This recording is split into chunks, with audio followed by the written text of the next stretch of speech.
श्रीमती छाया है छत्रा, अच्छा श्रीमती छत्रा साहू सेक्टर 11 भिलाई से आई, कहीं बैठी हो तो हाथ हिला सकती हैं। 2022 से कथा सुन रही। गुरुदेव मेरा बेटा को 15 साल से मिर्गी का झटका आता था, 15 साल से मिर्गी का झटका आता था। बाबा की ऐसी कृपा हुई, बेलपत्र शिव को 1 लोटा जल और शिव महापुराण, कहीं बैठी हो तो बेलपत्र लेने के लिए आ सकती है। छत्रा साहू सेक्टर 11 भिलाई से आ सकती है। बाबा की ऐसी कृपा हुई, 15 साल से जो मिर्गी का झटका मेरे बेटे को आता था, बाबा की कृपा से उसका झटका आना बंद हो गया। मैं बाबा को यहां प्रणाम करने के लिए आया।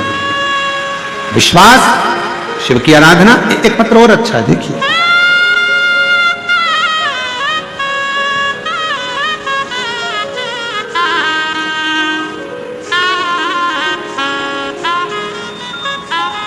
कस्तूरी यादव, पति लव यादव, पता ग्राम रसायन है, रसायन, अरे तुम समझ गए ना, हाँ बच्चन ठीक है। कस्तूरी यादव, लव यादव, ग्राम देश देश देश, जिला दुर्ग छत्तीसगढ़, ठीक है। मोबाइल नंबर ये।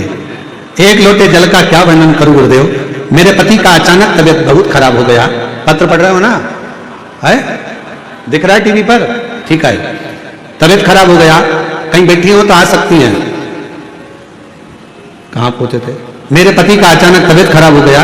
जांच कराने पर पता चला कि लीवर 80% तक डैमेज हो गया है, और लीवर डैमेज हो गया जिसमें खर्च लाखों का बताया गया। परेशान हो गए, अब करें तो क्या करें।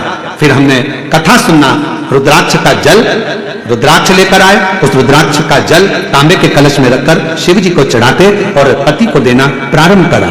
मैं बाबा को धन्यवाद देने के लिए आई हूं गुरुदेव। हमें नहीं पता कि रुद्राक्ष का जल में ऐसा क्या है, पर एक बात कहती हूं गुरुदेव, रुद्राक्ष का जल में ऐसा क्या है गुरुदेव, जो दवाई भी एक तरफ और रुद्राक्ष के जल ने मेरे पति का लीवर ठीक कर दिया। 80% लीवर खराब था जो ठीक हो गया। कहीं बैठे हो तो आ सकते हैं। तीसरा पत्र, मैं खिलेश्वरी साहू, पति श्री कमलेश साहू, ग्राम संबलपुर, जिला राजनंदगांव, छत्तीसगढ़ से हूं। गुरुजी मेरी शादी को 11 वर्ष हो गए थे, कोई संतान का सुख नहीं था। इलाज करवाया डॉक्टरों का, वैद्यों का, सभी को, किंतु किसी प्रकार से हमारी परेशानी कम नहीं हुई। और हम लोग बच्चा गोद लेने हेतु प्रयास किया, उसमें भी 3-4 साल का समय लगेगा बोले। ऐसी बीच मेरी भाभी ने आपकी कथा टीवी पर सुनने का बोला और उपाय करने का कहा। मैंने भी कथा रायपुर गुड़ियारी में जाकर सुनी और 5 दिन कथा सुनकर बाबा से विनती करी, और बाबा की ऐसी कृपा हुई कि बाबा ने करुणा कर दी। और 16 अगस्त 2023 को मेरे घर में 11 साल के बाद संतान की प्राप्ति हो गई। मैं बाबा को यहाँ प्रणाम करने के लिए आई हूँ। अगर कहीं बैठे हो तो आ सकते हैं। और तेरी कृपा का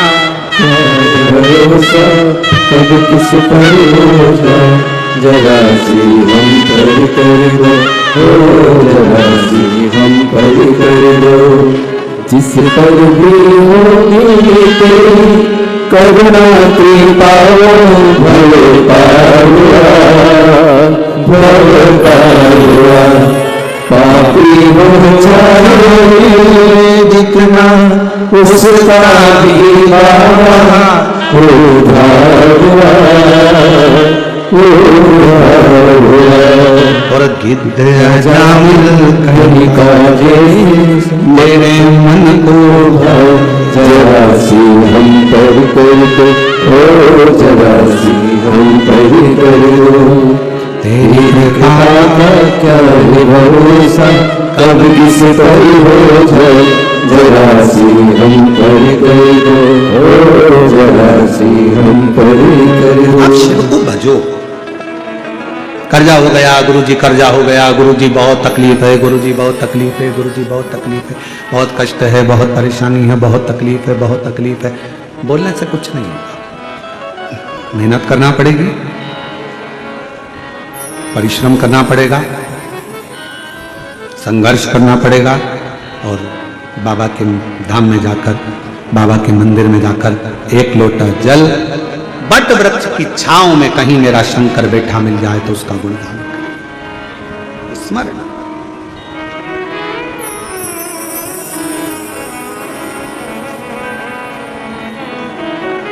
ध्यान देना थोड़ा सा। 3 वचन मेरी माता पार्वती जी ने शिव जी से मांग लिया। पहला वचन कौन सा था काशी का? आपस में पति पत्नी का झगड़ा हो तो प्रेम बढ़े। झगड़ा प्रेम को बढ़ा देता है।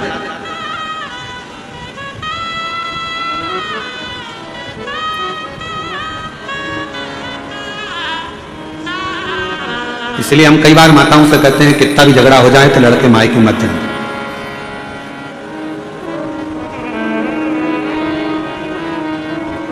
लड़ लो, झगड़ लो, खूब लड़ लो, तुमसे जितना बन सके उतना लड़ लो, पर निवेदन है कभी भी बात बंद मत करो। लड़ाई कितनी भी हो जाए पर बात बंद नहीं करना, क्योंकि बात चालू रहती है तो एक न एक दिन लड़ाई का भी एंड हो ही जाता है, लड़ाई समाप्त हो ही। बात बंद ना करना। आज के बाद मैं तुम्हारा मुंह नहीं देखूंगी। चली गई मायके। मायके जाते से दिमाग इतना डिस्टर्ब हो गया, मम्मी ने कहा चाय पी ले, नहीं पी।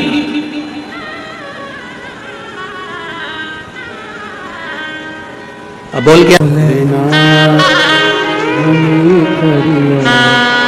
तने थारी लुगाई बोला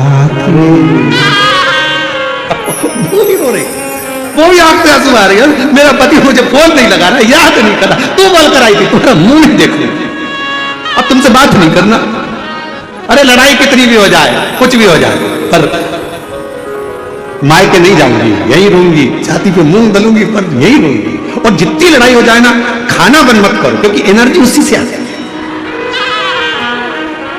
अब मालूम पड़े लड़ाई में तुमने कहते मैं खाना भी नहीं खाऊंगी, लाई बेटी लाई बेटा लाया, मम्मी मम्मी मम्मी थोड़ा सा लो, मम्मी थोड़ा सा लो, मम्मी थोड़ा सा, मम्मी के नहीं खाना, बट क्या ले जाके खाना बंद कर दिया। अब तुम इतना लड़ोगी तो तुम्हें एनर्जी तो पूरी आना चाहिए ना, इसलिए कम से कम जिस दिन लड़ाई हो उस बार 4 बार खाओ, बल तो पूरा आना चाहिए। आ जाइए।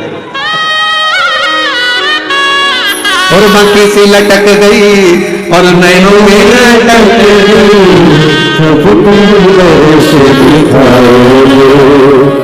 बाकी से अटक गई, नैनों में लटक गई, कभी तुम दर्श दिखाओ, मुझे क्या नाम रे भोलेनाथ, मनी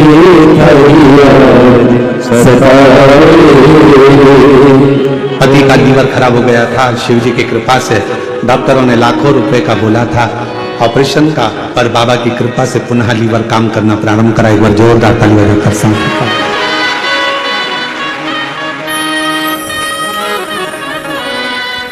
शिव तत्व कह रहा, भगवान शंकर का पवित्र चरित्र वर्णन कर रहा। जिस दिन अपना व्रत हो उस दिन बेलपत्र को ना तोड़ा।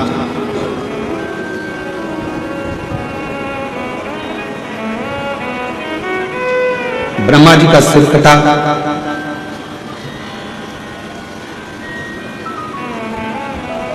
बट वृक्ष का पेड़ बना, शिव जी का उसके नीचे निवास हुआ। शिव जी का नाम बटकेश्वर महादेव। कौन से महादेव? बटकेश्वर।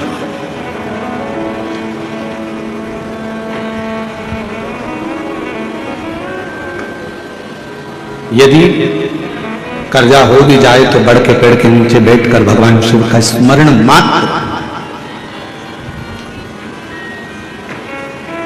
3 वृक्ष कहे हैं, एक बेलपत्र का वृक्ष, एक पीपल का वृक्ष, एक बड़ वृक्ष। अजय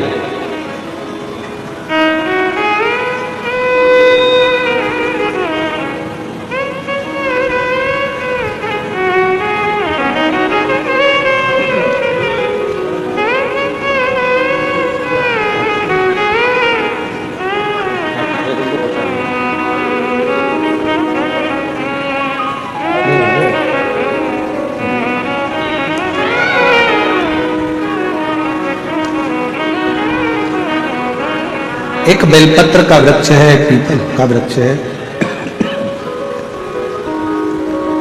एक वट वृक्ष।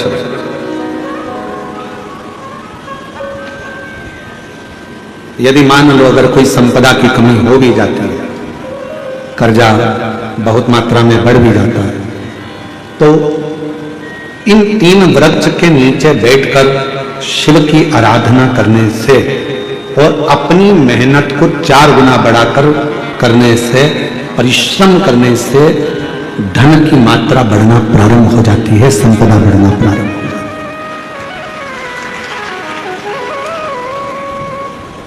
पर इन सब में सबसे मूल है आपका परिश्रम, आपकी मेहनत, आपका संघर्ष।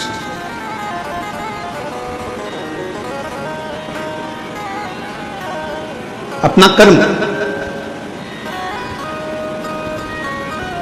ब्रह्मा जी का सिर कट गया, एक शीश चला गया। भगवान नारायण ने भगवान शिव से कहा, जो शीश रहे हैं, 4 शीश जो रह गए हैं, वो 4 शीश कभी जिंदगी में कोई उसे काट ना पाए, उसके लिए ब्रह्मदेव को क्या करना चाहिए?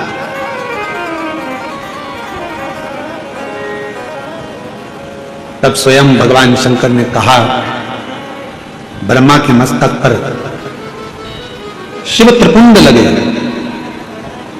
27 देवता जो त्रिपुंड की 3 लाइनों में,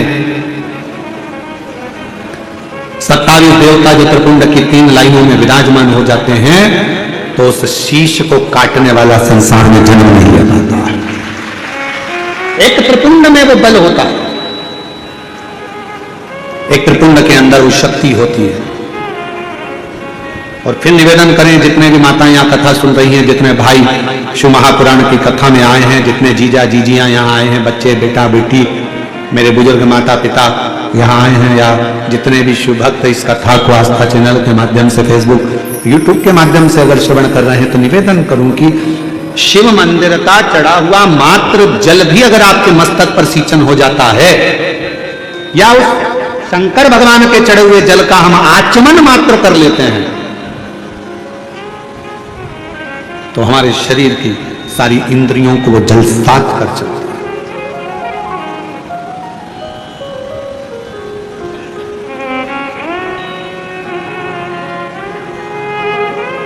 मंदिर जाते हो आप लोग?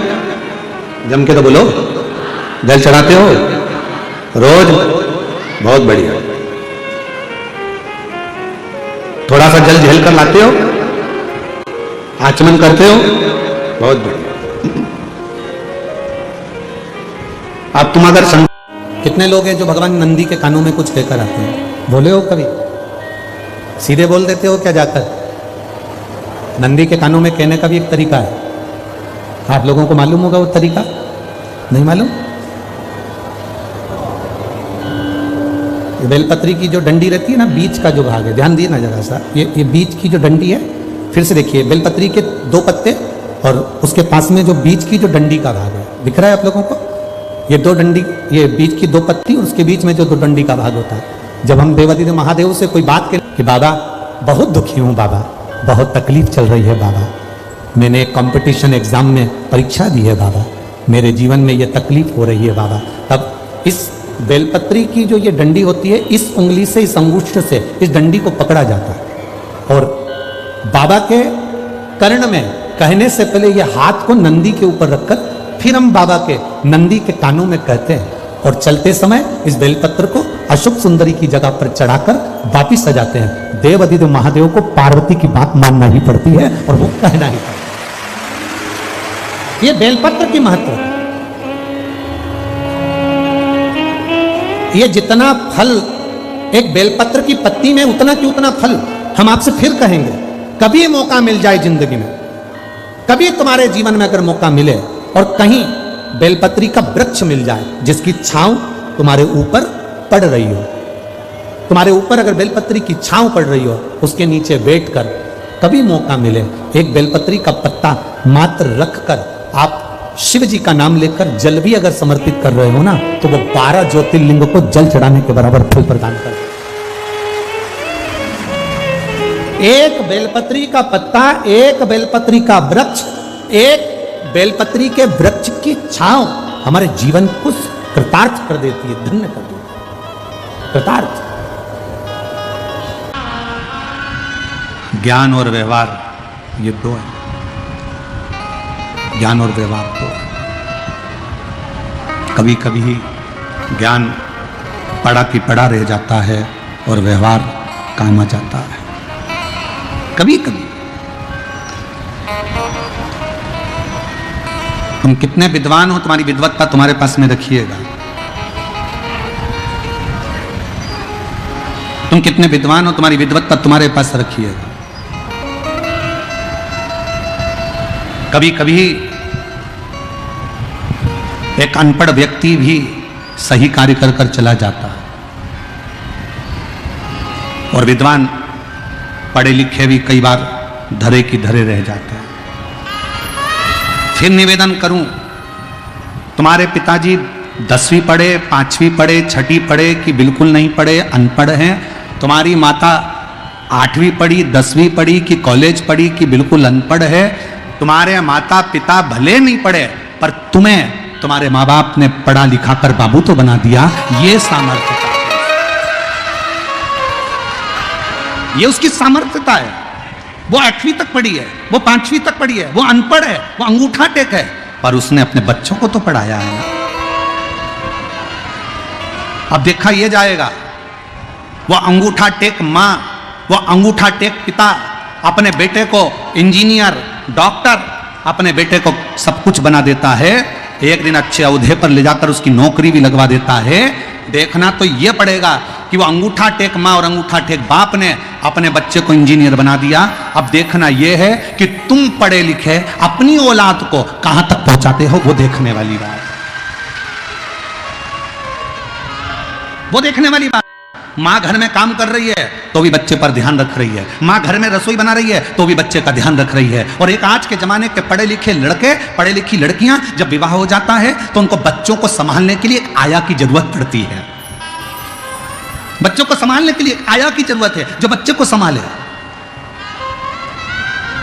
झाड़ू लगाने के लिए झाड़ू वाली की, बर्तन वाले के लिए बर्तन मांजने वाली की, कपड़ा धोने वाले की, झाड़ू पोछा करने वाले की, रसोई बनाने वाले की, पूरे घर में सारे नौकर चाकर की जरूरत पड़ती है। पर एक अंगूठा टेक माँ झाड़ू भी लगाती है, पोछा भी लगाती है, बर्तन भी मांजती है, भोजन भी बनाती है और आए हुए मेहमानों का सम्मान भी करती है। और तुम जैसे बेटे को कभी कलेक्टर, कभी एसपी और कभी इंजीनियर, कभी डॉक्टर बना देती है। उसको नहीं आता कुछ भी, वो नहीं जानती, ज्यादा पढ़ी लिखी नहीं है। और सही बोलूं ना मेरी बहनों, ओ मेरी बिहार की जीजियों, कई मेरी जीजियां तो ऐसी आज भी बैठी हुई हैं, और आज भी भारत की भूमि पर ऐसी माताएं हैं, ऐसे पिता हैं जिनको आज भी स्क्रीन टच मोबाइल चलाना नहीं आता, आज भी है। और स्क्रीन टच तो जाने दो, कीपैड पे भी कोई फोन लगा कर देगा तो बात कर लेगी, नहीं तो वो नंबर दबाना भी नहीं जानती। ये जो पीढ़ी है ना, जिसका दर्शन आज तुम कर रहे हो ना, ये पीढ़ी का दर्शन आने वाले समय में नहीं होगा। आने वाले समय में तो ऐसे बच्चे पैदा हो रहे हैं कि जब तक उनके हाथ में मोबाइल नहीं दो तब तक मुंह में एक निवाला नहीं लेते हैं। पहले मोबाइल दो, फिर उस पर वो देखेगा एक मोटा हाथ, फिर वो खाएगा। मम्मी उसके आगे पीछे घूमेगी, बेटा खा ले, बेटा खा ले, बेटा खा ले, बेटा खा ले। फिर कई बार बूढ़ी बूढ़ी माताओं के जब छठ पर्व में जब बहुएं आती है ना, मुंबई से, पूना से, पटना से जब बहुएं आती है ना, तो बूढ़ी बूढ़ी बिहार की फिर माताएं कहने में पीछे नहीं हटती। कई बार बिहार की माताएं फिर कह देती हैं, हमारी भी 4 औलाद थी, हमने पाल पोस के बड़ा कर दिया।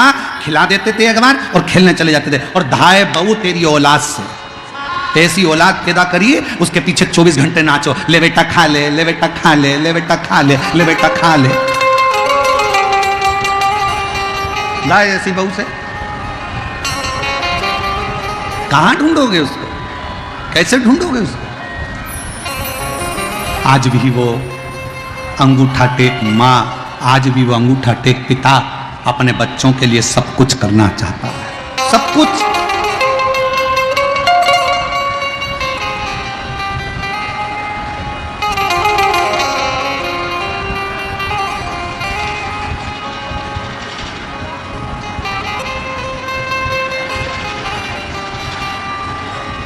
और जितने पढ़े लिखे लड़के बिहार से गए हुए, जितने बेटा बेटियां, तुम चाहे मुंबई रहो, चाहे पुणे रहो, चाहे विदेश में रहो, चाहे देश में रहो, जहां तुम्हारी मर्जी पड़े, जहां बिहार के ये बच्चे अपनी पत्नी और अपने बच्चों के साथ रह रहे हैं, मैं उनसे निवेदन करूंगा, आप भले वहां तुम्हारा बंगला बनाओ, चाहे कोठी बनाओ, पर तुम्हारे बूढ़े माँ बाप जिस गांव में रहते हैं ना, एक बार साल में 2 बार अपने माँ बाप के पास आकर पूछा करो, बाबूजी कोई चीज की जरूरत हो तो मैं बनवा देता हूं। कुछ नहीं चाहिए, कुछ नहीं। कितनी मां बैठी है जो अपने बेटे से बोली एक बार, मेरे को साड़ी दिला, मुझे हाथ की चूड़ी दिला। जितनी मेरी जीजियां बैठी हैं, इन्होंने कभी अपने बेटों से नहीं कहा कि मुझे साड़ी दिला, मुझे चूड़ी दिला। पति से जरूर बोली, पर अपने बेटों से नहीं बोली। और उल्टा बेटों को जरूरत पड़ी तो मां ने अपनी अलमारी खोलकर निकाल कर दे दिया, पर मां ने कभी अपने बच्चों से नहीं कहा कि मुझे कुछ दिलाओ, मुझे नहीं चाहिए। एक मां कहती है मेरे पास में सब कुछ है, मेरा पति है मेरे पास में, मेरी दौलत है मेरे पास में, और मेरा ये परिवार मेरे पास में है, तो मैं क्या करूंगी इस संपदा को? क्या करूं उसको? संपदा का क्या करना है मुझे? शिव महापुराण की कथा कहती है, ज्ञान का अभिमान ना करिए, ज्ञान का अभिमान ना करिए, कुछ काम व्यवहारिकता में करने का प्रयास करिए। तुम्हारे पापा नहीं पढ़े लिखे, अपना ज्ञान अपने पास में रखिए। तुम्हारी मम्मी नहीं पढ़ी लिखी, अपना ज्ञान अपने पास में रखिए। तुम्हारे घर के बुजुर्ग नहीं पढ़े लिखे, अपना ज्ञान अपने पास में रखिए। कभी कभी अगर माँ बाप के पास में आकर बैठो, बुजुर्गों के पास में आकर बैठो, तो ज्ञान की चर्चा नहीं, व्यवहारिकता की चर्चा होना चाहिए। मम्मी आपके हाथ का भोजन अच्छा लगता है, पापा आप थोड़ा बैठा करो, पापा को माँ को थोड़ा हृदय लगाने का प्रयास करो,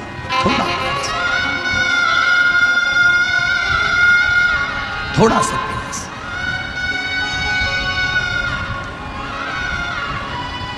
आज का जमाना बड़ा प्रोफेशनल हो गया है, लोग रिश्ते भी केवल तब तक निभाते हैं जब तक उनको तुम्हारी जरूरत पड़ती है, उसके बाद लोग रिश्ता निभाना भी बंद कर देते हैं। आज का जमाना प्रोफेशनल हो गया, जरूरत है तो रिश्ता है, जरूरत खत्म और रिश्ता खत्म।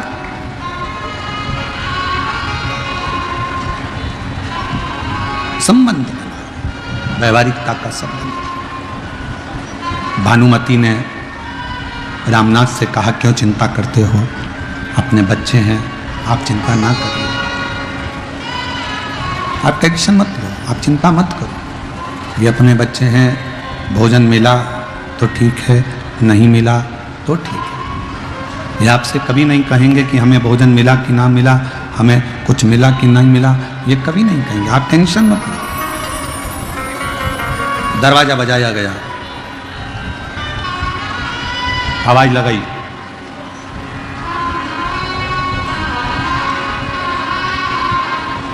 कौन है दरवाजे पर? गांव के लोग आकर खड़े होकर कहते हैं, कल शिवरात्रि है, पूरे गांव के लोगों के घर से एक एक लोटा दूध आएगा, सबको शंकर भगवान पर चढ़ाना है।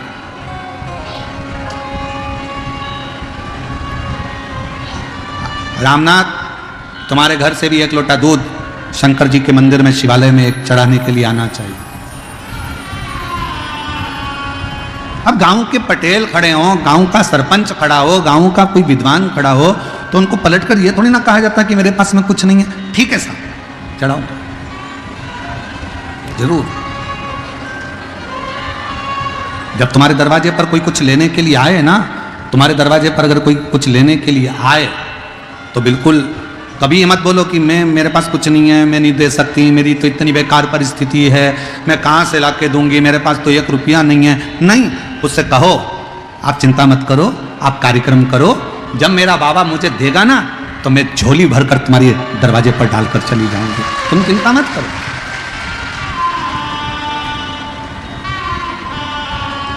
क्यों टेंशन लेना, क्यों चिंता करना, किस बात की चिंता करते हो?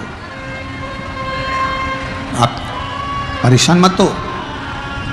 दरवाजा बजाया गया, गांव के लोगों ने आकर कहा कि रामनाथ, अरे रामनाथ, कल शिवरात्रि है और सबके घर से एक लोटा दूध आएगा।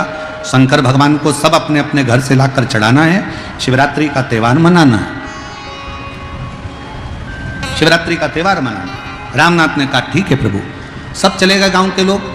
पत्नी और पति को रात भर नींद नहीं आ रही, पूरी रात हो गई, चिंता में पड़े पड़े, टेंशन में पड़े पड़े, पूरी रात हो गई, पूरी रात। बच्चे सो रहे हैं। पति ने, रामनाथ ने अपनी पत्नी से कहा कि बच्चे 2 दिन के भूखे हैं, उनको भोजन नहीं मिला तो दूध कहां से लाऊंगा?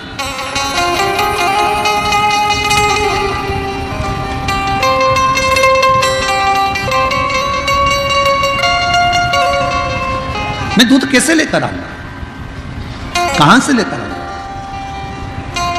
पत्नी कहती है क्यों चिंता करते हो, 2 दिन भूखे रहे ना, कल भी भूखे रहेंगे, शिवरात्रि का व्रत हो जाएगा। क्यों चिंता करते हो, शिवरात्रि का व्रत हो जाएगा। दूध नहीं मिलेगा तो जल ही चढ़ा देंगे। गांव के लोग क्या कहेंगे? सारे घर से एक एक लोटा दूध आना है और गांव के लोग क्या कहेंगे? पत्नी कहती आप चिंता मत करो, आप अपना विश्राम करो। ये धर्म पत्नी होती है। कितना भी कर्जा हो जाए, धर्म पत्नी खड़ी होकर कहते चिंता मत करो, कमाएंगे जब देंगे।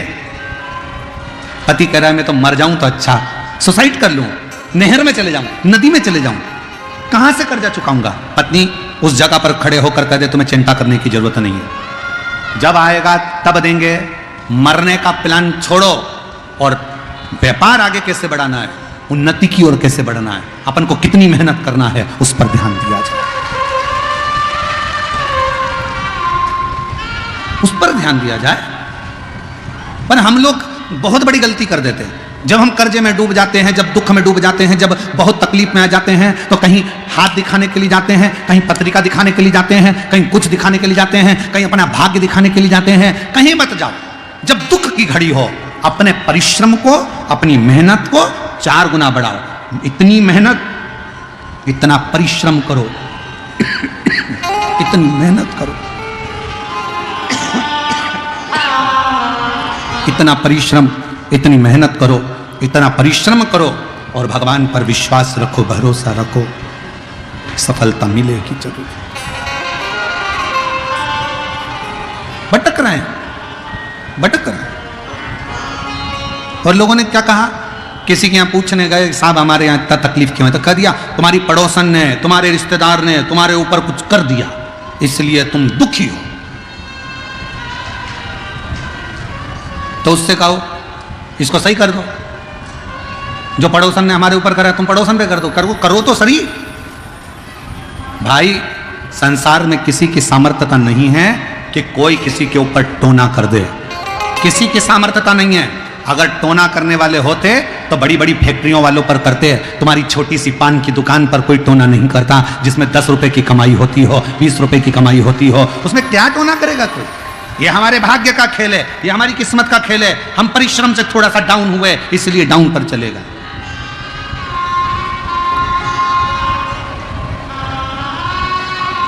बड़ा होता परिश्रम और मत बुरे कर्म कर वरना पछताएगा।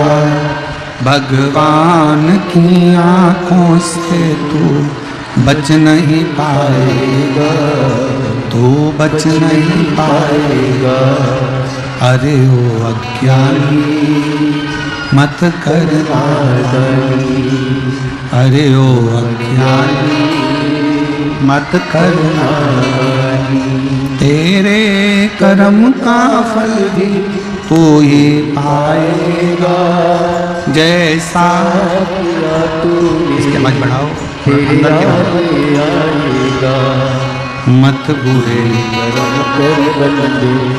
वरना पछताएगा। भगवान की आंखों से तू बच नहीं पाएगा। तू बच नहीं पाएगा। अपना परिश्रम पूर्ण रखिए। बहुत दूर दूर से आप लोग आए हैं कथा श्रवण करने के लिए, बहुत दूर दूर से आप यहाँ पहुँचे हैं कथा सुनने के लिए। परिश्रम कर कर ही तो पहुँचे हो, मेहनत कर कर ही तो पहुँचे हो। अब जब इतनी मेहनत कर कर इतनी गर्मी में आप कथा सुनने के लिए आए हो, तो मेरा भोले बाबा आपको क्या खाली लौटा देगा? मेरा शंकर भी तो कुछ ना कुछ देकर भेजेगा यहाँ से आपको। और आज तो भोजन अपन करते ही नहीं, आज तो व्रत है। आज कहाँ भोजन करेंगे अपन? अपना व्रत है आज। महाराज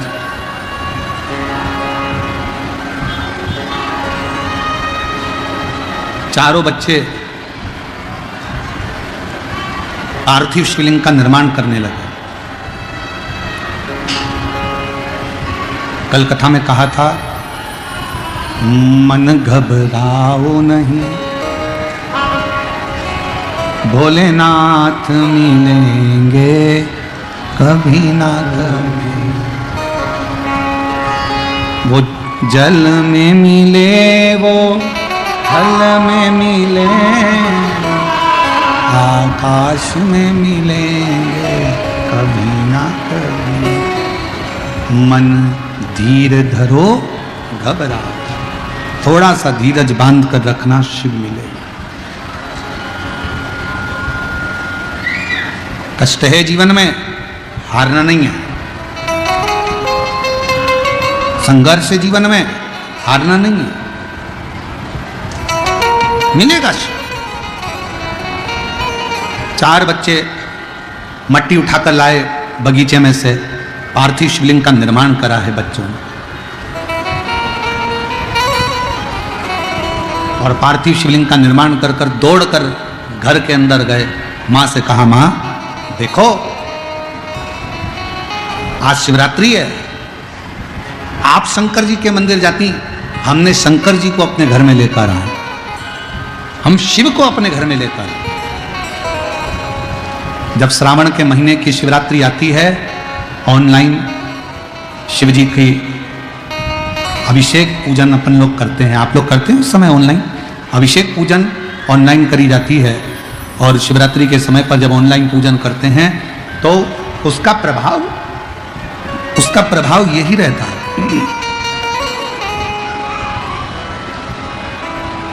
कि साल में कम से कम एक दिन पूरा विश्व, पूरा देश विदेश में जहां पर सनातनी रहते हैं, वो कम से कम एक दिन श्रावण की शिवरात्रि के समय पर जब हम ऑनलाइन पूजन करें तो तुम्हारे मन में यह भाव होना चाहिए कि भगवान शंकर कहीं भी हों, उस दिन हमारे घर में प्रवेश कर रहे हैं। उस दिन शिव हमारा दुख हरने के लिए, शंकर हमारा कष्ट हरने के लिए वहां आ रहे हैं।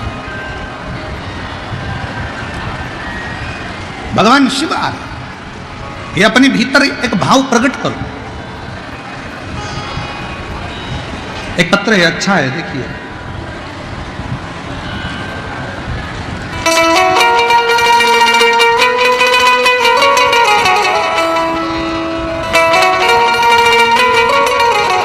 मैं गायत्री देवी, जिला बेगूसराय, बलिया गांव की निवासी हूं। और तेरा ही दिया मैंने खाया पिया है, तेरा शुक्रिया है, तेरा शुक्रिया। माँ, आज हमने शंकर भगवान को अपने घर पर लेकर आए।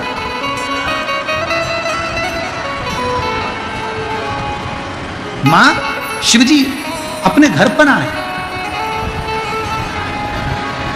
शंकर भगवान और अपने घर पर। भानुमति को स्मरण नहीं। भानुमति ने मन में सोचा कि ये कैसे हो सकता है कि शंकर अपने घर पर आ जाए, शिव अपने घर पर आ जाए, ये कैसे हो सकता है।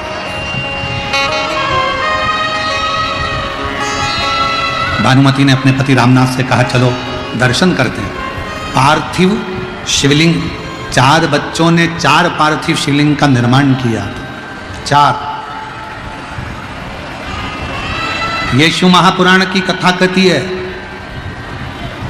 तुम्हारे घर में अगर एक शंकर जी का शिवलिंग है कोई ने दूसरा शिवलिंग दे दिया, पूजन में 2 शिवलिंग हो गए, पूजन में 3 शिवलिंग हो गए, पूजन में 4 शिवलिंग हो गए, पूजन में 5 शिवलिंग हो गए। शिव महापुराण की कथा कहती है तुम्हारे घर में अगर 50 शिवलिंग भी पूजन में इकट्ठे हो जाएं तो घबराना मत, कुछ नहीं होगा। शंकर जैसा बढ़ता है वैसा ही वंश बढ़ाता है, इसमें दोष नहीं है। शिवलिंग अगर पूजन में तुम्हारे 2, 3, 4, 5, 6, 7, 8, 9, 10, 12 जितने शिवलिंग है इसमें कोई दोष नहीं।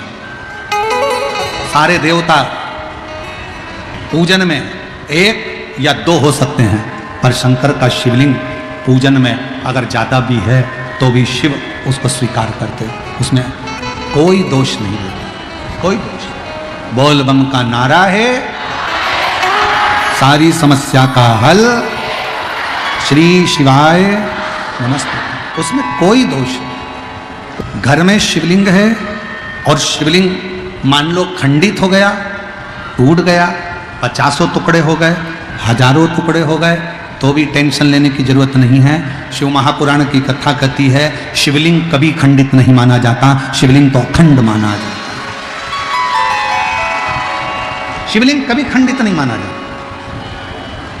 शंकर भगवान का शिवलिंग कभी खंडित नहीं माना जाता, अखंड है।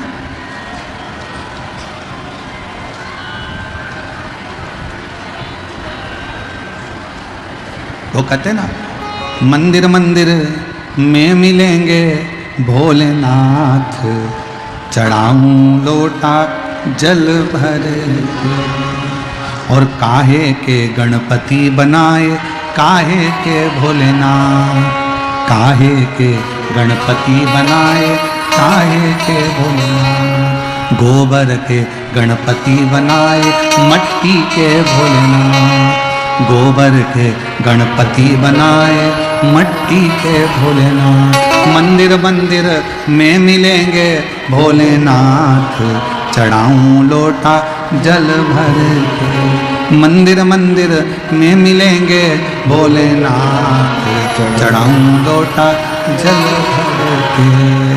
कौन दिना गणपति मनाए कौन दिना भोलेनाथ, कौन दिना गणपति मनाए कौन दिना भोलेनाथ, बुधवार गणपति मनाए सोमवार भोलानाथ, बुधवार गणपति मनाए सोमवार भोलानाथ। मंदिर मंदिर में मिलेंगे भोलेनाथ, चढ़ाऊं लोटा जल, मंदिर मंदिर में मिलेंगे भोलेनाथ, चढ़ाऊं लोटा जल। शिव कथा कर रहे हैं, भगवान शंकर का संवाद, भगवान शंकर का चरित्र कह रहा है, शिव महापुराण की कथा कर रहा है,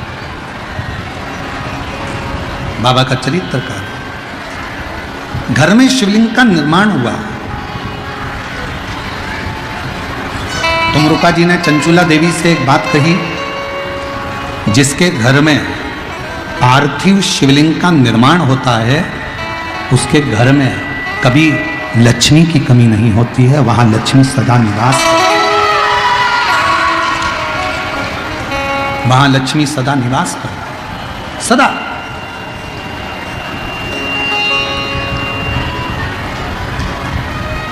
और मेरी जीजियों, जितनी मेरी बेटियां बैठी हैं, माताएं बैठी हैं, मेरे भाई जितने बैठे हैं, जितने मेरे जीजी बैठी हैं, जितने मेरे जीजा बैठे हैं, उनसे निवेदन करूंगा, महीने में, 2 महीने में, 4 महीने में, 6 महीने में ऐसा नियम बनाओ कि मिट्टी अपने गमले में से लेकर, भले गमले के अंदर ही शिवलिंग का निर्माण कर लो, उसकी पूजन कर लो, दिया लगाकर, जल चढ़ाकर बाबा से प्रार्थना कर लो, और उसी मिट्टी को वहीं गमले में ही विसर्जन कर।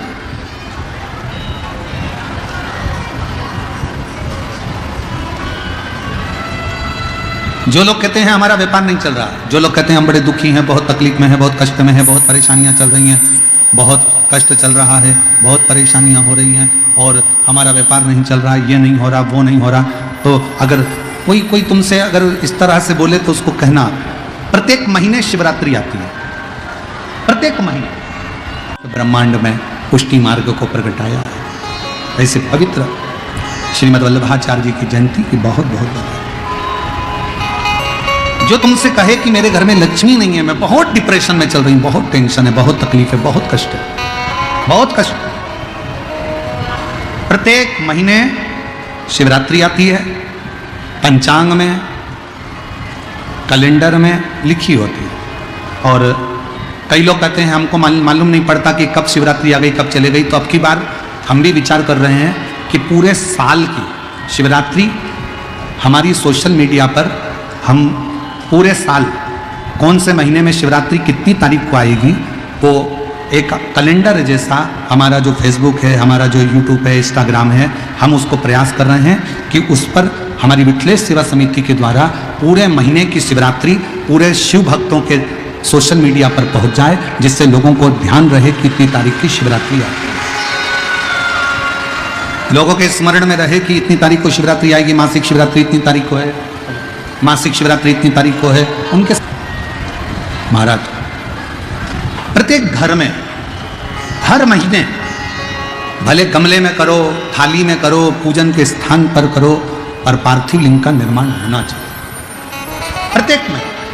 और फिर निवेदन करें, जिसकी जिंदगी में कर्जा ही कर्जा डूबा हुआ है, कर्जे में लदालूम हो और कोई उन्नति हो ही नहीं रही, बहुत कष्ट में हो गए, तो प्रदोष के दिन बेलपत्री के वृक्ष के नीचे दीप लगाएं, शिव जी के मंदिर में जाकर दीप लगाएं और अपने घर के दरवाजे पर दीप लगाएं। प्रदोष के दिन बेलपत्र के वृक्ष के नीचे लगाया गया दीपक, शिव मंदिर में लगाया गया दीपक और अपने दरवाजे पर लगाया गया दीपक, ये तीनों जब एकाग्रित भाव से दीप लगाए जाते हैं तो ब्रह्मा विष्णु महेश हमारे कार्य की सफलता देते ही हैं, उसमें अटकल नहीं है, उसमें तकलीफ नहीं है। कितने लोग हैं जो शंकर जी के मंदिर में एक लोटा जल चढ़ाने जाते हैं? हाथ उठाओ जरा, सभी लोग जाते हो? रखो रखो रखो रखो।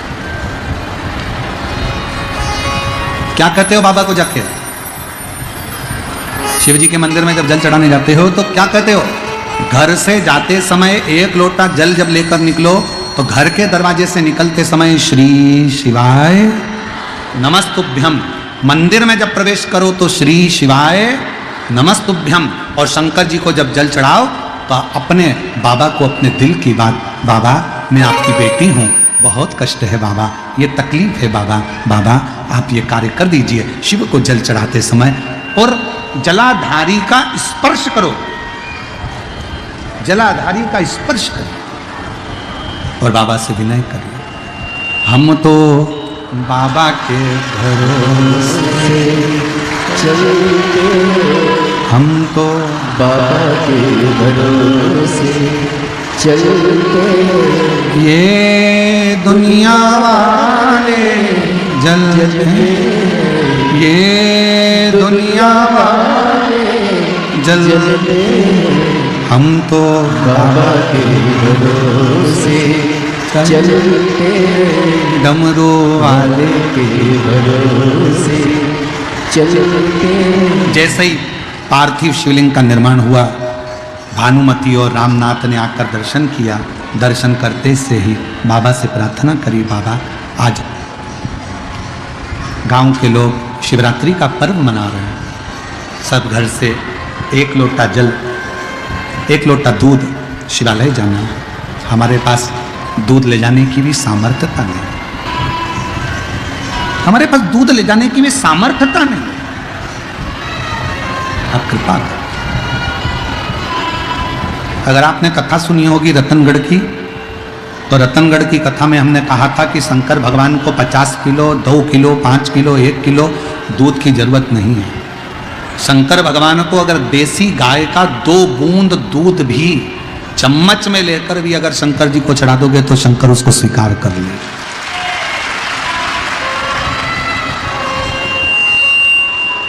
शिव उसे स्वीकार करे। बाबा कुछ नहीं। बच्चा दौड़ कर गया अंदर,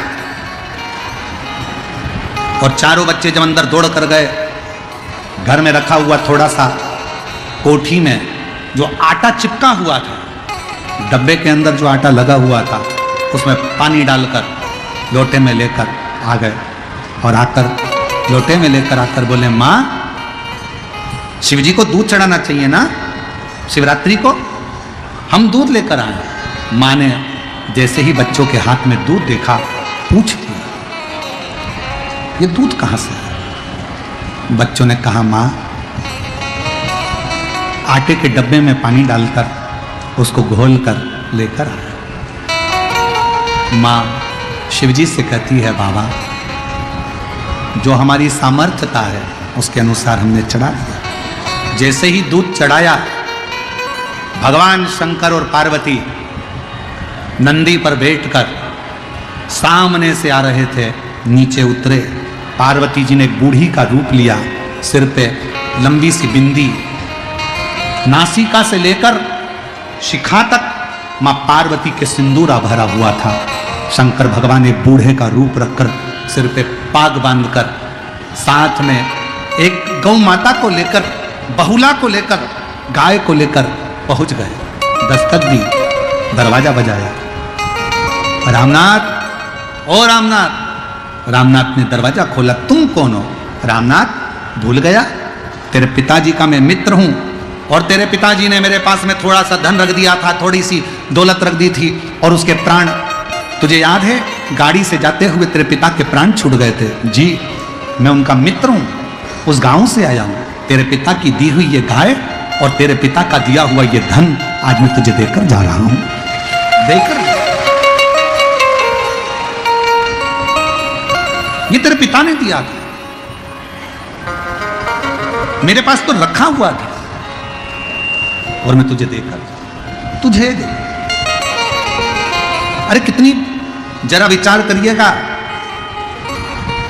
एक नियम अगर आपने पार्थिव लिंग के निर्माण का बना लिया, पार्थिव शिवलिंग के निर्माण का यदि एक नियम बना लिया कि प्रत्येक महीने की शिवरात्रि पर मुझे पार्थिव लिंग बनाना है, पूजन करना है। मैं बहुत दुखी हूं, बहुत कष्ट है, बहुत बीमारी है, घर में 1 रुपया नहीं है, कर्जे में लदालुम हो गई। 2 महीना, 3 महीना, 4 महीना अगर सच्चे मन से बाबा का विश्वास के साथ अगर पूजन करा है तो 5वें महीने में तो बाबा धन देकर ही मानेगा, वैभव देकर ही मानेगा, आपके हृदय की बात सुनकर ही रहेगा। श्रवण करो।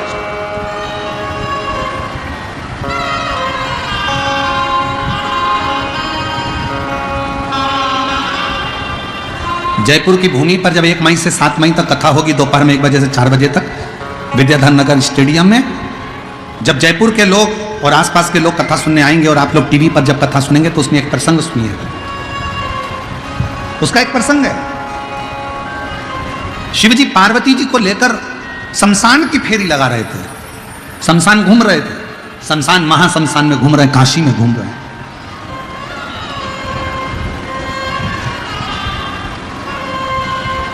और एक छोटा सा बच्चा अभिमन्यु काशी के घाट पर बैठा हुआ अपनी मां के लिए रोता है, अपनी माता के लिए रो रहा है। गंगा नदी की रेत पत्थर पर रखकर अपनी मां का पुतला बनाकर उससे पूछ रहा है, मां तू कब आएगी? और मां नहीं है, मां मर चुकी है, मां के प्राण छूट चुके हैं। ईसर गोरा शिव महापुराण की कथा को जयपुर की भूमि से जरूर सुनना, अखंड सौभाग्य देने वाली वो कथा है। मेरी मां तू कब आई?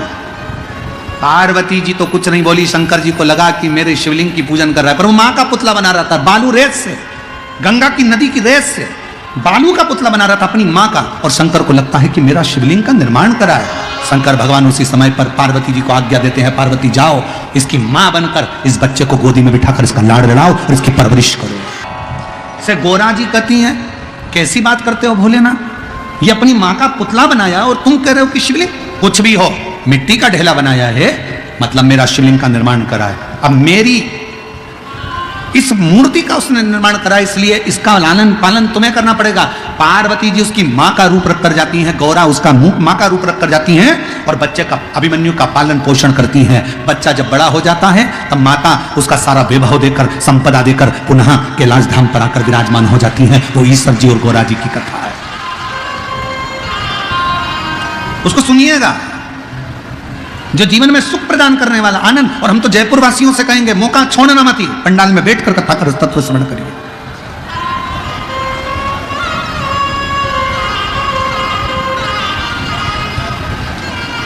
शिव तत्व को धारण करो, शंकर को उठाओ। तुम्हारे पिता के मित्र हैं हम, ये लो। शंकर कभी अपने असली स्वरूप में नहीं आता, शिव कभी अपने असली स्वरूप में नहीं पहुंचता। शंकर भगवान अपना रूप रखकर दूसरे के माध्यम से आपका कल्याण करवा देते हैं। और शिव जी ने आकर दिया, गाय का दूध निकाला, रतन माणिक मोती सब घर में भरा गया, पूरा महल बन गया, पूरा घर का लोग शंकर का गुणगान करने लगे। और ऐसी कोई शिवरात्रि नहीं जाती थी जिस समय पर वो चारों बेटे शंकर के पार्थिव लिंग का निर्माण नहीं करते थे। ऐसी शिवरात्रि की महत्वता, ऐसी शिवरात्रि की महत्वता हमारे शास्त्र, हमारे वेद, हमारे पुराण करते हैं कि जिस शिवरात्रि पर भूलवश भी अगर मिट्टी का ढेला बनाकर भी पूजन किया जाए तो शंकर करुणा करता, शिव आनंद देता।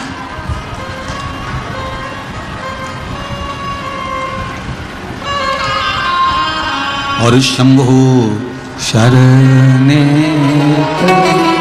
मांगू घड़ी है, दुख का दया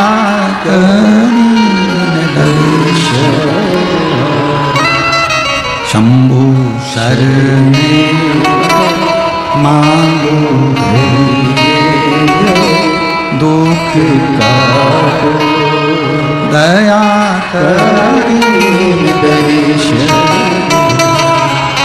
दिल से जो भाव से शिव को भजता, शिव से मिलता। पार्वती मैया ने शंकर को भजा, विनायक का सिर कट गया तो भी गणेश के रूप में शिव भगवान शंकर दे देते। दो शिवलिंग का प्रागट्य एक साथ हुआ है भारत की भूमि पर।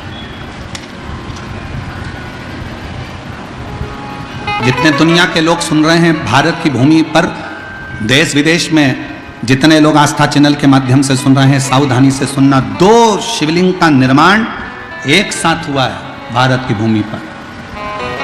और उसकी कथा शिव महापुराण में है। 208 नंबर पेज गीता प्रेस गोरखपुर की निकालिए और उसको पढ़ना प्रारंभ करो 216 तक। दो शिवलिंग का निर्माण एक साथ हुआ। पहले नंबर पर बिहार के सिंहेश्वर महादेव और दूसरे नंबर पर कुरुक्षेत्र के स्तंभेश्वर महादेव। दो शिवलिंग भारत की भूमि पर एक साथ प्रकट करे भगवान विष्णु ने। पहला बिहार के सिंहेश्वरनाथ, दूसरा कुरुक्षेत्र के स्तंभेश्वर महादेव। ये दो शिवलिंग भगवान विष्णु ने एक साथ प्रकट करे शंकर को प्राप्त करने के लिए, शिव को ढूंढने के लिए।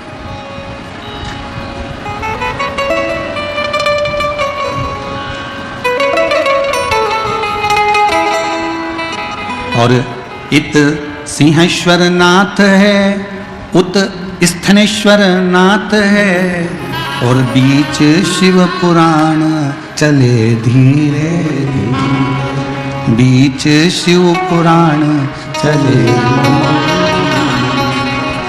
एक स्थानेश्वर महादेव, दूसरा सिंहेश्वर महादेव, दो ऐसे।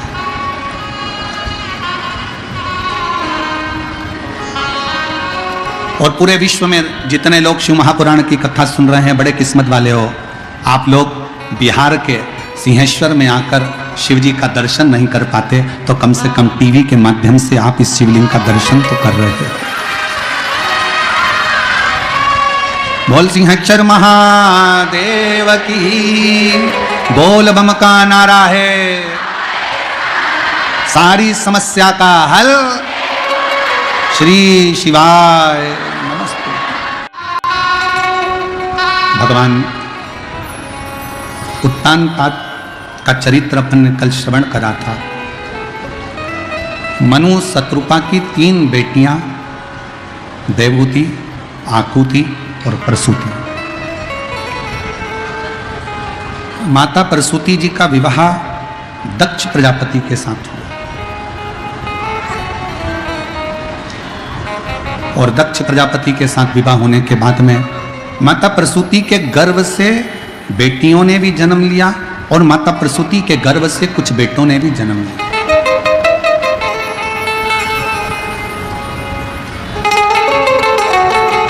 जब माता प्रसूति के गर्भ से बेटों ने जन्म लिया तो देवऋषि नारद ने उन बेटों को देखकर सत्संग में लगा दिया। सृष्टि आगे बढ़ने से उन्होंने रोक दिया, बढ़ने नहीं दिया। गुस्सा आया दक्ष प्रजापति को कि मेरे बेटों को तुमने सत्संग में लगा दिया। आता है लोगों को, कई लोगों को बड़ा गुस्सा आ जाता है। कोई बेटा अगर सुंदरकांड में जाए, बेटा अगर हनुमान चालीसा पढ़े, बेटा अगर भगवान की भक्ति में लग जाए, बेटा अगर मंदिर जाना चालू करे, बेटा अगर संतों के पास बैठे, बेटा अगर गुरुओं की सेवा करे, तो घर के माता पिता को, घर के लोगों को बुरा लगता है। आज के जमाने में लोग अपने बेटे को कलेक्टर बनाना चाहते हैं, एसपी बनाना चाहते हैं, डीएसपी बनाना चाहते हैं, एसडीएम बनाना चाहते हैं, डॉक्टर बनाना चाहते हैं, सब कुछ बनाना चाहते हैं। और बनाओ अच्छी एजुकेशन के साथ, अच्छी विद्या अध्ययन के साथ, अच्छे परिश्रम के साथ बेटा बने। हम भी यही चाहते हैं कि पूरे संसार में जितने नवयुवक बेटा बेटी हैं वो अपने एजुकेशन कर कर अपने लक्ष्य तक पहुंचे, घड़ी मेहनत कर कर, अच्छा परिश्रम कर कर अपने लक्ष्य तक जाए। पर आज के जमाने में सब कुछ बनाना चाहते हैं, पर अपने बेटे को लोग कोई मीरा, कर्मा, नामदेव, ध्रुव, प्रहलाद, रामकृष्ण परमहंस, स्वामी विवेकानंद, कोई अपने बेटे को नहीं बनाना चाहता, बच्चों को नहीं बनाना। पर एक निवेदन है,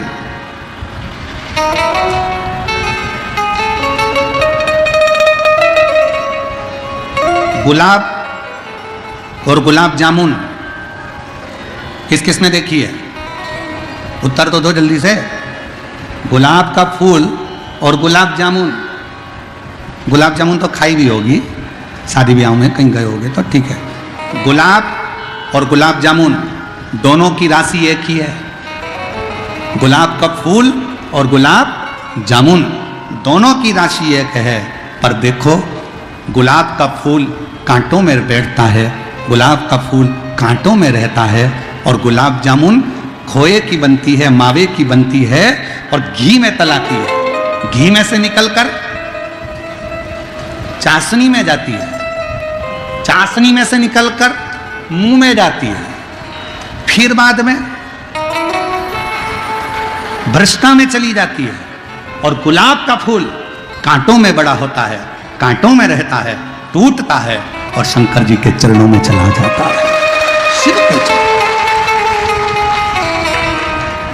गुलाब जामुन को जितना सुख मिला उतना गुलाब के फूल को सुख नहीं मिला।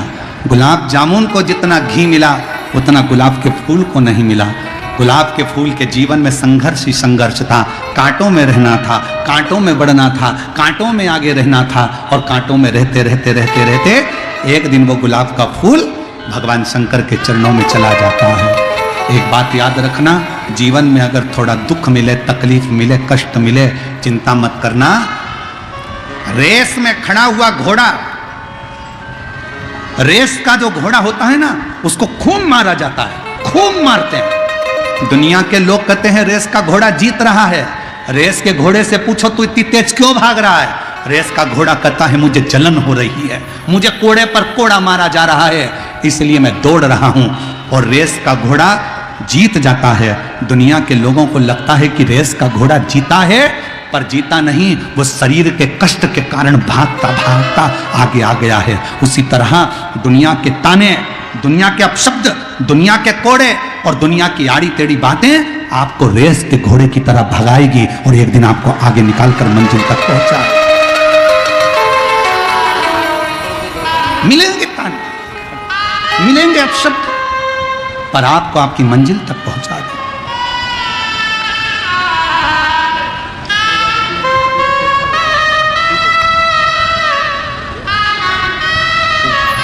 रोते नहीं, अब तो बाबा ने कृपा करी। देखो उठो उठो,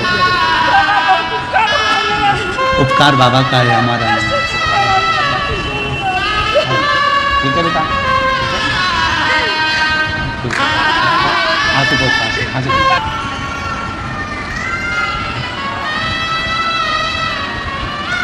माता प्रसूति के बेटों को सत्संग में लगा दिया नारद जी ने। क्रोध आ गया दक्ष प्रजापति को। और दक्ष प्रजापति ने क्रोध में आकर, जैसे ही दक्ष प्रजापति को क्रोध आया और उन्होंने नारद जी को श्राप दे दिया, नारद मैं तुझे श्राप देता हूं नारद, तो कभी एक जगह पर टिकेगा नहीं, ये मेरा श्राप है।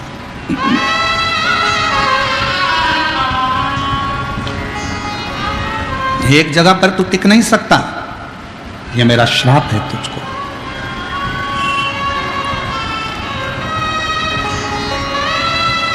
नारद जी ने मन में विचार करा, श्राप भी मिला, कोई बात नहीं, उसमें भी कुछ अच्छाई होगी।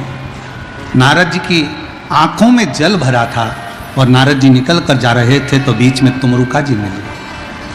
तुमरुका जी, और तुमरुका जी ने नारद जी की आंखों में जल देखकर पूछा, नारद तुम रो रहे हो क्यों? मुझे श्राप मिला है, मैं एक जगह पर कभी टिक नहीं सकता, मैं एक जगह पर कभी रुक नहीं सकता। तुमरुका जी ने नारद जी को रोते हुए देखकर कहा, क्यों चिंता करते हो? यह श्राप नहीं, दुनिया की दृष्टि में यह श्राप होगा, पर आपकी दृष्टि में अच्छा सोचो, यह श्राप नहीं है, दुनिया के कल्याण की बात है। अच्छा है संत साधु गुरु एक जगह पर अगर रुकेगा तो वो ठीक नहीं होता।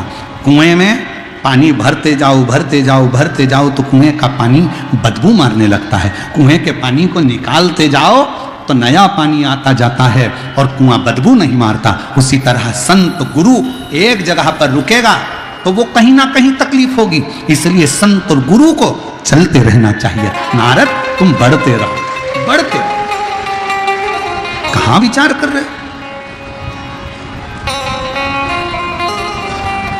हर चीज में कुछ ना कुछ अच्छा ढूंढो, अच्छा ढूंढने का प्रयास करो, जिंदगी अच्छी हो जाएगी। एक पत्नी ने पति को चिल्लाकर कहा, तुम तो जानवर हो। पत्नी चिल्लाकर बोली अपने पति को, तुम जानवर हो। पति चाहता तो झगड़ा हो जाता, पर पति पत्नी के पास आकर बोला, तू कितनी अच्छी बात बोल रही है, तू मेरी जान और मैं तेरा वर। कितनी अच्छी बात। अगर चाहते तो झगड़ा हो जाता, चाहते तो अपशब्द हो रहे थे, बहुत गुस्सा आ जाता, पर पति ने पत्नी की बात को टालते हुए उसमें अच्छाई देख ली कि तू मेरी जान है और मैं तेरा वर हूं, ऐसे मिला दो तो जान वर है। अच्छा देखो ना, अच्छा प्राप्त करो ना।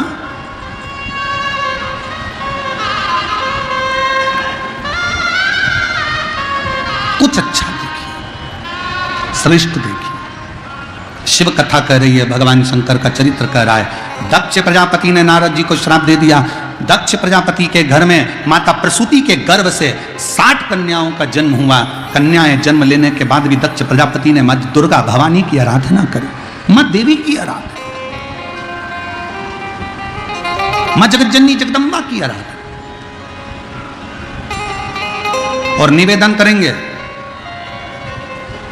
संतान का सुख तुमको नहीं मिल रहा, 20 साल 25 साल 30 साल शादी को हो गए, सोचना मती कि अब बच्चा नहीं होगा।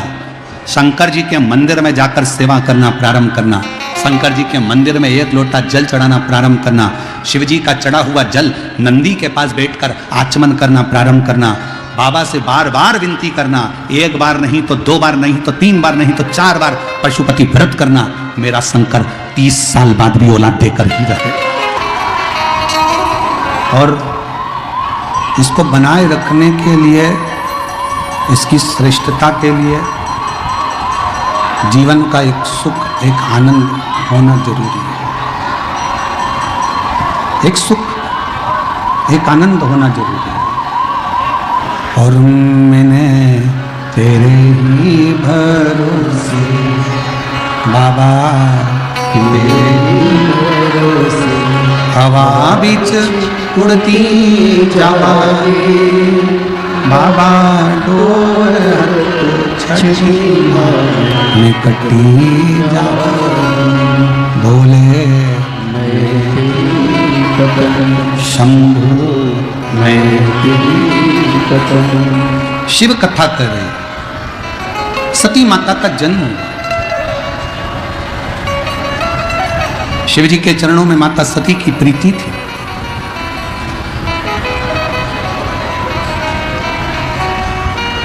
आज के जमाने का प्रेम जैसा प्रेम शिव और सती का नहीं था। आज के जमाने का प्रेम तो बड़ा विचित्र प्रेम हो गया। आज के जमाने का प्यार तो न जाने कैसा प्यार हो गया।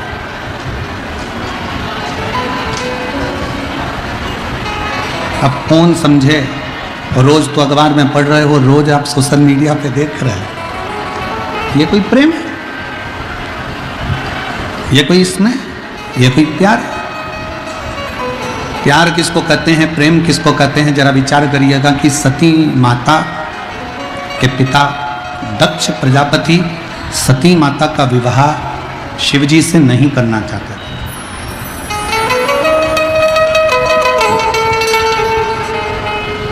शंकर भगवान से विवाह नहीं करना चाहते, पर सती मां शिव के प्रति स्नेह रखती है। स्वयंवर रखा मां सती का, सारे देवताओं को बुलाया गया, पर भगवान शंकर को आज्ञा नहीं करी। और सती माता ने जब विनय करी दक्ष प्रजापति जी से कि शिव जी को तो बुलाओ, इतना बड़ा स्वयंवर रख रहे हो, इतना बड़ा स्वयंवर रचा गया है, तो शंकर जी को तो बुलाओ। शिव जी को बुलाया, विचार करा कि शंकर को बुलाऊंगा तो उसका अपमान करूंगा। दरवाजे पर जहां से सारे देवता अंदर आ रहे थे, वहीं पर पत्थर की एक शंकर जी की मूर्ति बनाकर, द्वारपाल बनाकर खड़ी कर दी। शिव जी की मूर्ति द्वारपाल बनाकर खड़ी कर दी।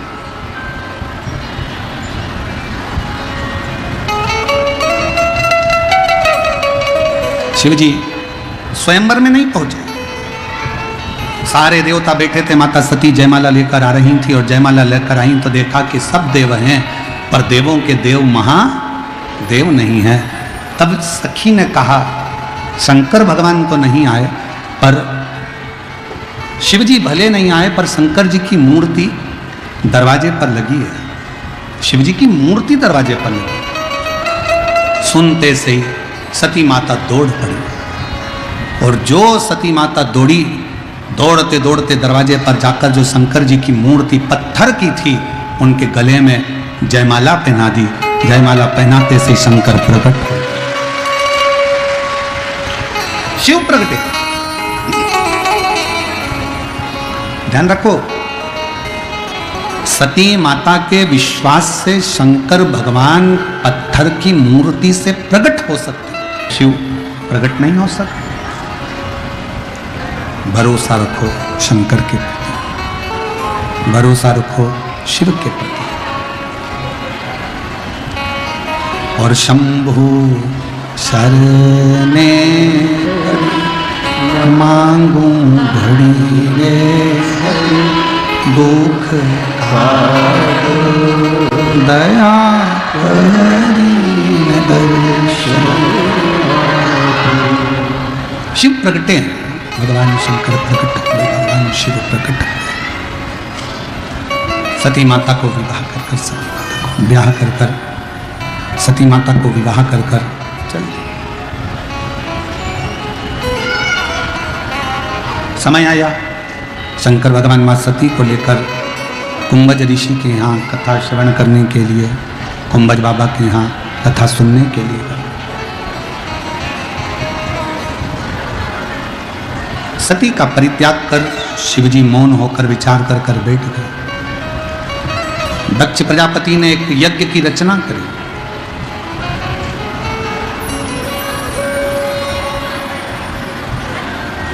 सबको बुलाया, शिव को नहीं। सबको आमंत्रित करा, सबको आमंत्रित करा, शिव को नहीं, शंकर को। वो यज्ञ किसी काम का नहीं जिस यज्ञ में शिव ना हो। वो वास्तु पूजन किसी काम की नहीं जिस वास्तु पूजन में शिव ना हो। वो घर किसी काम का नहीं जिस घर में शंकर का शिवलिंग ना हो। और वो व्यापार किसी काम का नहीं जिस व्यापार में शंकर का शब्द ना हो। शिव का संबोधन, भगवान शंकर का संबोधन, भगवान शंकर का नाम स्मरण, भगवान शिव की अविरल भक्ति, भगवान शंकर का नाम उच्चारण, भगवान शंकर के नाम की एकाग्रता जीवन को सुख प्रदान करे, आनंद प्रदान करे। किस काम का? यज्ञ की रचना करी, सती माता उस यज्ञ में क्रोध की अग्नि में सती माता जलकर भस्म हुई। शिव जी को सूचना मिल गई।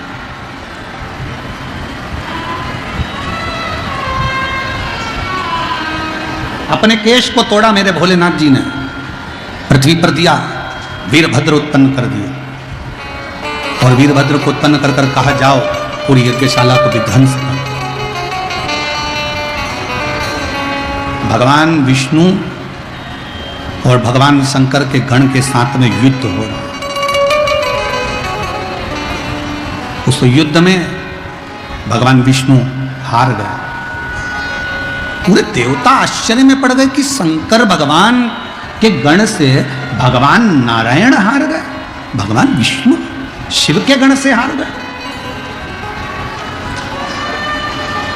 बड़ा आश्चर्य, बहुत आश्चर्यचकित हो गया, बहुत आश्चर्य,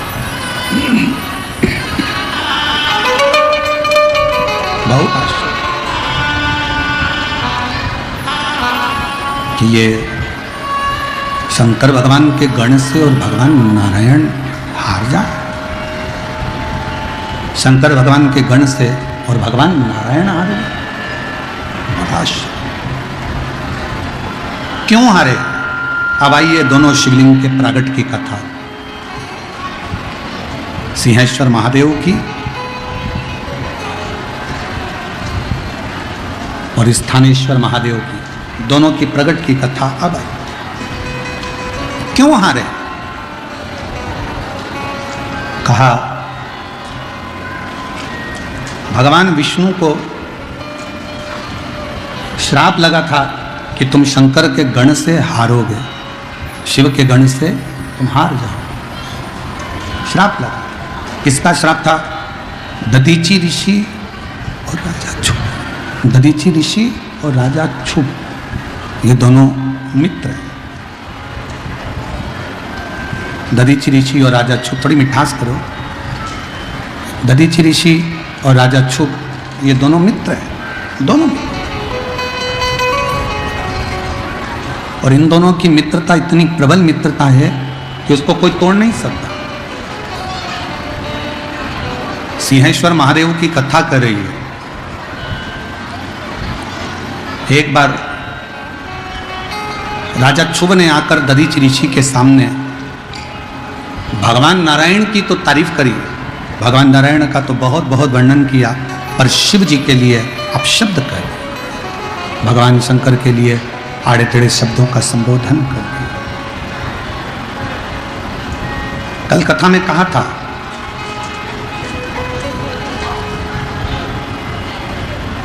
सबकी निंदा सुनना पर शिव की निंदा कभी मत सुनना। कल की कथा में वर्णन किया।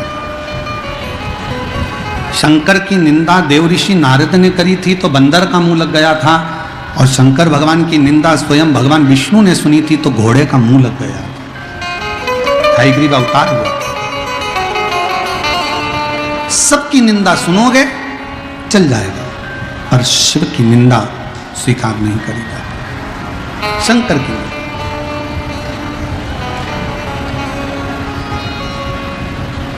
कोई तुमसे कहे कि शंकर भगवान तो इनसे राजी होते हैं, शंकर भगवान उनसे राजी होते हैं, शंकर भगवान इनसे राजी हो रहे हैं, उनसे राजी हो रहे हैं।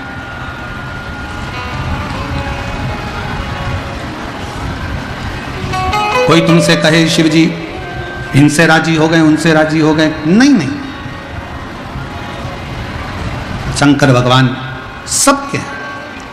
चाहे वो ब्राह्मण हो, चाहे वो क्षत्रिय हो, चाहे वो वैश्य हो, चाहे वो शूद्र हो, शिव जी किसी की जाति देखकर, शंकर भगवान किसी का वर्ण देखकर या जाति देखकर शंकर भगवान कृपा नहीं करते। शंकर भगवान तो केवल दिल देखकर, भाव देखकर, मन देखकर कृपा करते। और कल कथा में कहा था लोग जाति के नाम पर आपको हमको तोड़ रहे हैं। कथा कर रही है भगवान नारायण शंकर जी के गण से हार गए, शिव गण से भगवान नारायण हारे, शिव गण से।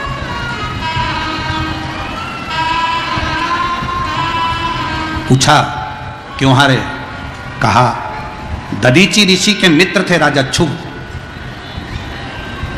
राजा क्षुभ ने आकर कह दिया कि नारायण बड़े हैं, शंकर का अपमान कर दिया। दधीचि ऋषि को क्रोध आया और उन्होंने एक मुष्टिक प्रहार राजा क्षुभ पर कर दिया। जैसे ही राजा क्षुभ पर निष्ठुक प्रहार करा, राजा क्षुभ को क्रोध आ गया और उन्होंने वज्र का प्रहार कर कर दधीचि ऋषि के शरीर के टुकड़े कर दिए। दधीचि ऋषि के शरीर के टुकड़े हुए। श्वास चल रही थी, श्वासें निकल रही थी। राजा क्षुभ वहां से चले गए। दधीचि ऋषि ने शुक्राचार्य बाबा को याद किया और शुक्राचार्य बाबा को याद कर कर कहा, बाबा शुक्राचार्य मुझे पुनः जीवित करिए। शुक्राचार्य जी ने महामृत्युंजय मंत्र का स्मरण कराया और महामृत्युंजय मंत्र का स्मरण कराकर दधीचि ऋषि को स्वस्थ कर दिया। उनका शरीर तो ठीक हो गया, पर शुक्राचार्य जी से दधीचि जी ने कहा, मुझे ऐसा वर चाहिए कि मेरे अस्थियां, मेरी हड्डियां वज्र की हो जाए, मेरे घर का वैभव कभी समाप्त ना हो, दुश्मन मेरे सामने परास्त हो जाए। दधीचि